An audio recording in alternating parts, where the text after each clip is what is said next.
দেশ কতটা মজবুত বা শক্তিশালী সেই দেশের যুব সমাজের উপর তা নির্ভর করে, কারণ যুব সমাজই হচ্ছে দেশের ভবিষ্যৎ। তাই বিভিন্ন ক্যাম্পাসে আমরা ঘুরে বেড়াচ্ছি আসন্ন বিধানসভা নির্বাচনের আগে। পড়ুয়ারা কি ভাবছে, নয়া ভোটাররা কি ভাবছে এবং জেন জি তারা কি ভাবছে। আজকে আমাদের ডেস্টিনেশন সিস্টার নিবেদিতা ইউনিভার্সিটি।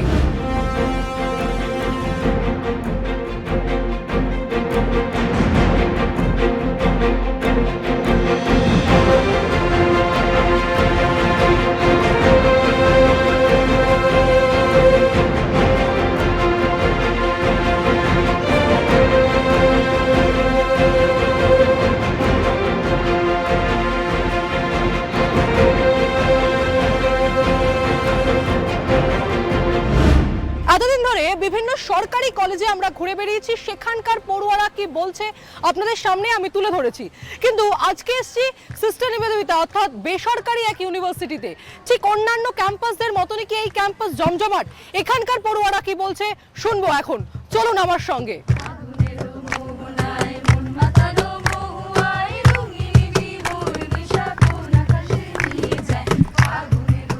একেবারে জমজমাট গান, আমি একেবারে সরাসরি পড়ুয়াদের সঙ্গে কথা বলবো। একটু বসে যাই, আগে গান শুনবো, তারপরে রাজনীতি থেকে শুরু করে বিভিন্ন বিষয় নিয়ে আলোচনা করব। কি গান হচ্ছে? ফাগুনেরও মোহনাই হচ্ছে। তোমরা জেনজি এই গানগুলো জানো? একদমই তাই, মানে জেনজি মানে যে সবসময় জেনজি গান হতে হবে তার কোনো মানে নেই। আমরা হয়তো জেনজি, কিন্তু আমরা মাইন্ডের দিক থেকে এখনো মিলেনিয়ালই আছি। মানে জেনজিরা এই গান জানে? অবশ্যই।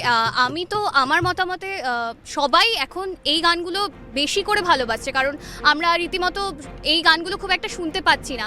তবে আমার মনে হয় যে এই গানগুলোর মধ্যে একটা মাধুর্য রয়েছে, যেটা বাচ্চারা, এখনকার দিনের বাচ্চারা সত্যি মানে ভীষণই ভালোবাসছে। তো আমি তো খুব মানে আনন্দভাবেই এই গানগুলো করি, আমার খুব ভালো লাগে। আচ্ছা, জেনজিরা কি সোশ্যাল মিডিয়ার উপরে বেশি ইনফ্লুয়েন্সড বা সোশ্যাল মিডিয়াতে বেশি সময় দেয় অন্যান্য বিষয়ের থেকে? পুরোটাই যে সোশ্যাল মিডিয়াতে দেয় এমনটাও নয়। যেমন আমরা ডেফিনেটলি আমরা রিল স্ক্রল করি, সোশ্যাল মিডিয়া ঘাঁটি এক্সেট্রা অ্যান্ড অল। বাট হ্যাঁ, আমরা আছি যারা বই পড়তেও খুব ভালোবাসি, গান বাজনা করতেও ভালোবাসি।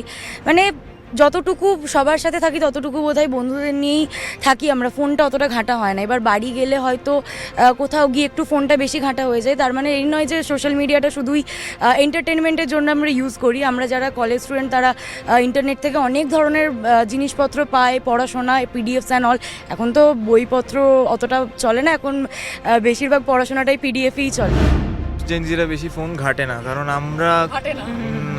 কারণ আমরা কলেজে এসে ম্যাক্সিমাম টাইম সবাই মিলে আড্ডাবাজি করেই টাইম কাটিয়ে দিই। ক্লাস হলেও ক্লাসের মধ্যে ফোন জিনিসটা তো নেই আমাদের, খুব কম। মানে আমরা দেখে মনে হয় ধর বাজে কথা।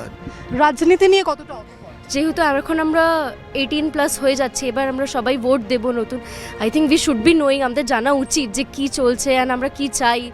তো অ্যাকর্ডিং ইনফ্যাক্ট ইন পলিটিক্স ওটা আমাদের জানা উচিত। That's basically supporting, না, that's not basically like you are getting involved in রাজনীতি। মানে ডিবেট চলছে, তোমরা কি বলছো? রাজনীতি নিয়ে কনসার্ন হওয়া উচিত?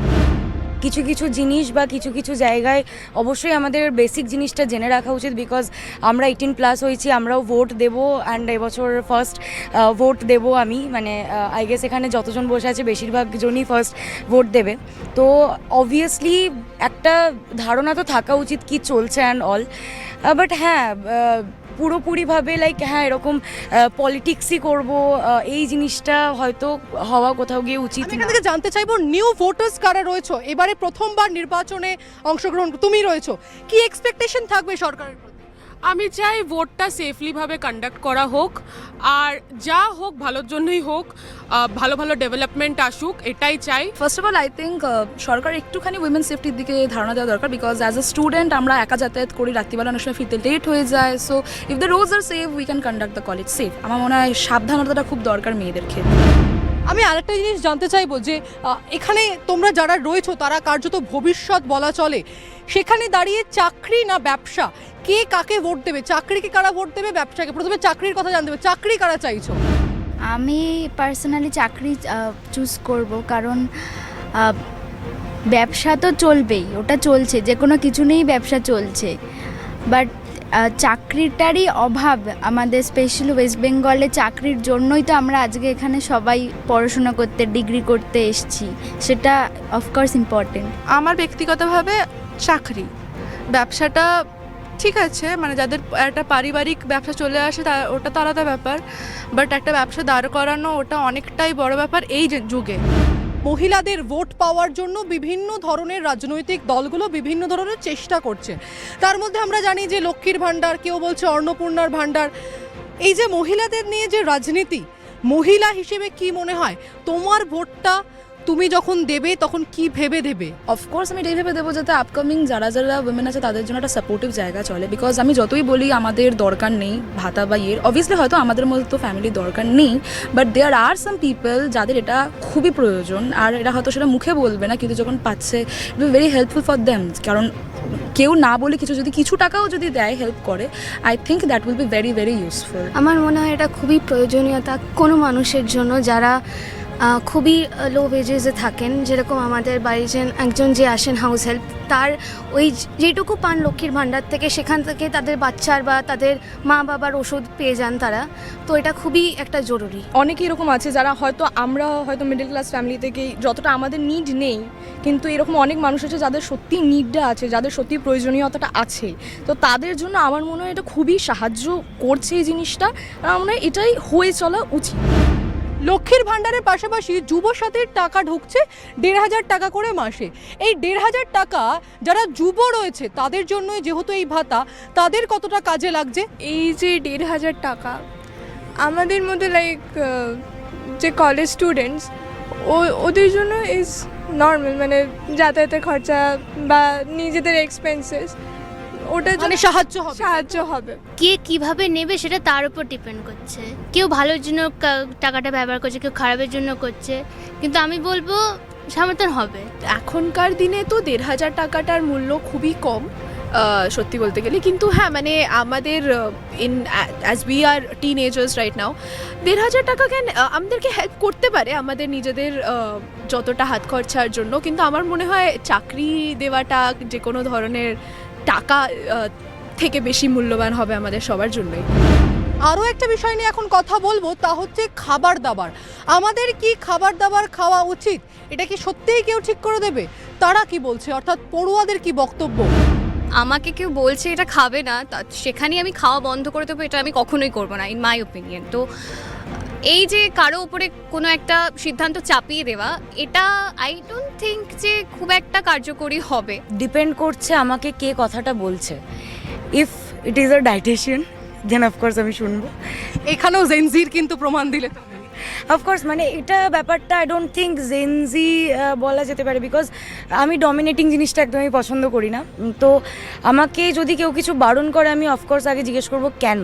আমার যদি মনে হয় যে তার পেছনে রিজনটা ভ্যালিড, দেন অফকোর্স আমি বন্ধ করবো। তার পেছনে আমার যদি মনে হয় যে একদমই মানে ফালতু কথা বলছে, দেন অবভিয়াসলি করবো না। আমাদের freedom to live with dignity আছে, আর we have the freedom to live. So আমাদের যা ইচ্ছা আমরা সেটা খাবো, কেউ কেন বলবে কি আমরা কেন খাবো? ধরো তোমরা এই ইউনিভার্সিটির বাইরে কোথাও গেলে, ধরো কোনো জায়গায় তোমার বিশেষ বন্ধুর সঙ্গে গেলে, সেখানে অ্যান্টি রোমিও স্কোয়াড নিশ্চয়ই জানা আছে এখানে সকাল। এবার এসে ওরা বললো যে না এখানে বসা যাবে না, হঠাৎ করে পশ্চিমবঙ্গে দেখলে অ্যান্টি রোমিও স্কোয়াড এলো, কিভাবে হজম করবে বিষয়টা? ফিল লাইক কি আমরা until unless we are doing something bad, I feel like friend সবাই হতে পারে, বন্ধু সবাই হতে পারে, ঠিক আছে? ওটা খুব জেনারেল ভাবে নেওয়া উচিত। এই অ্যান্টি রোমিও স্কোয়াড কি কাজ করে জানো? বজরং দল যাকে বলে, হ্যাঁ বেসিক্যালি কাপলসদেরকে মেরে ভাগিয়ে দেয়। তো I would say kind of ঠিকঠাক করে, যেখানে বাজে কাজ করছে ওরা র্যান্ডমলি ওপেন এরিয়াতে বসে, I would say it's nice. But যেখানে যখন তোমরা দেখছো যে একটা ফ্রেন্ড গ্রুপ বসে আছে, ওখানে ছেলে মেয়ে একসাথে বসে আছে, আই ফিল লাইক ওদেরকে না চালানোই ভালো। আমি কেন সরবো? Like I would like to ask যে প্রবলেমটা কি, মানে সরবো, আচ্ছা সরবো কেন, মানে কি প্রবলেম হচ্ছে, মানে আমি কি করেছি? আমি তো কাউকে হার্ম করছি না, আমি কাউকে মারছিও না, I was leaving my own life. अगर हम कुछ बुरा नहीं करे तो हमें क्यों हटाया जाएगा? हम लोग कहीं भी बैठ सकते हैं। এই সমাজে লক্ষ্মীর ভাণ্ডার দেওয়ার কথা হচ্ছে, অন্নপূর্ণার ভাণ্ডার দেওয়ার কথা হচ্ছে, মন খারাপ হয় না ছেলেদের জন্য কোনো ভাণ্ডার নেই? হ্যাঁ ওটা অবশ্যই আমাদের হয় যে মেয়েদেরকে দেওয়া হয়, আমাদেরও একটু দরকার পড়ে, যেন যেরকম আমরা হাত খরচা যেরকম হয় এ কেনা ও কোনা প্রজেক্টের জন্য এসব কেনা, মেয়েদেরকেই বেশি দেওয়া হয়, আমাদেরকে দেওয়া হয় না, এটা একটু মন খারাপ হয়। মন খারাপ তো হয় সাধারণত, কিন্তু কি করবো, ওরা যা করছে যাতে মেয়েরা এম্পাওয়ার করতে পারে ওটার জন্যই করছে। কিন্তু ওটাও দেখতে হবে না যে আমাদেরও তো লাগবে জিনিসপত্র, আমাদের তো টাকা ফাঁকা লাগবে একটু, যাতে আমরা একটু এম্পাওয়ার করতে পারি। সব মানে ইকুয়াল বলে প্রেমিকাকে নিয়ে ঘুরতে যেতেও হবে, হ্যাঁ ওরটা সেটা আলাদা জিনিস, সেটা আলাদা জিনিস।